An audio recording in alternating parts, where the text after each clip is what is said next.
It was a long We go time way ago. back. It was a while ago. Yeah. Jim Ferguson. I'm with ABC and NBC in the state of Arizona. Okay. Emily, nice to see you again. It's been a long time since Lemony It Snicket. has. Yeah. But congratulations on your performance in Pompeii. Thank you. Do you agree with me that even though this is set in 79 AD, it's about an ancient tragedy of the city of Pompeii, that the themes from this version of it are timeless? Yeah, I think so. I mean, especially concerning the love story, you know, it's kind of that, it's about a class system, I suppose, and that forbidden love thing, and about the parents who don't want their child to see another person. I think that's always going to be relevant. It's the same as like Romeo and Juliet. It's that kind of, those themes will always be relevant. And freedom. Yeah, Political absolutely. intrigue. Yeah. Cassie's parents are politicians struggling to build up this resort city. Yeah, Am I absolutely. right? Yeah. The intrigue of politics, too. Yeah, exactly. And many, as you said, love stories between parents and Milo. Kid is kind of a Romeo and Juliet, agree?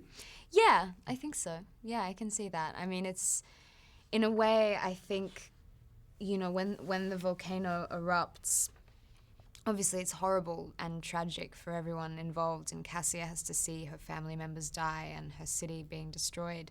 But at the same time, she has a moment of being free and getting to be with the person that she loves. So that's kind of an interesting thing to think about, the fact that there's all of this tragedy going on around her, but she actually has some freedom from a life that she was unable to escape before.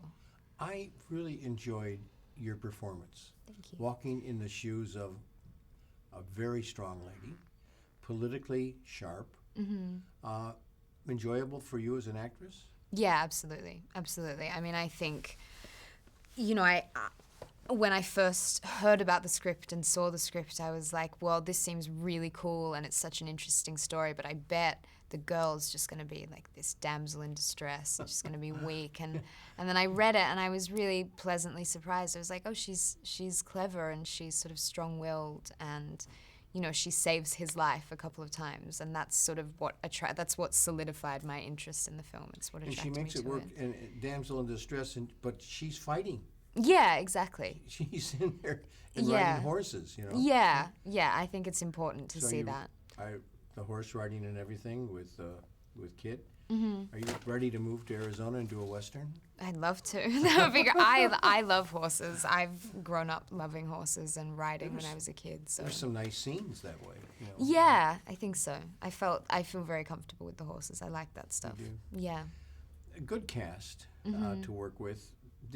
In doing your research about this tragedy, did you learn anything about the ancient city that you didn't know before? Yeah, I mean, I particularly wanted to learn about women and their roles in, you know, in Pompeii at the time, and I was surprised to learn that they actually had a lot more autonomy than you would expect. Like, girls were allowed to represent themselves in court, and they would often not take their husband's name. They would sort of keep their father's name. I mean, it wasn't perfect, and they were definitely not equal citizens, but I just thought it was fascinating to see that, you know, women had a lot more control at that time than they did even sort of 100 years later than that. You know, I think that was kind of interesting. And particularly your character, because she did give orders.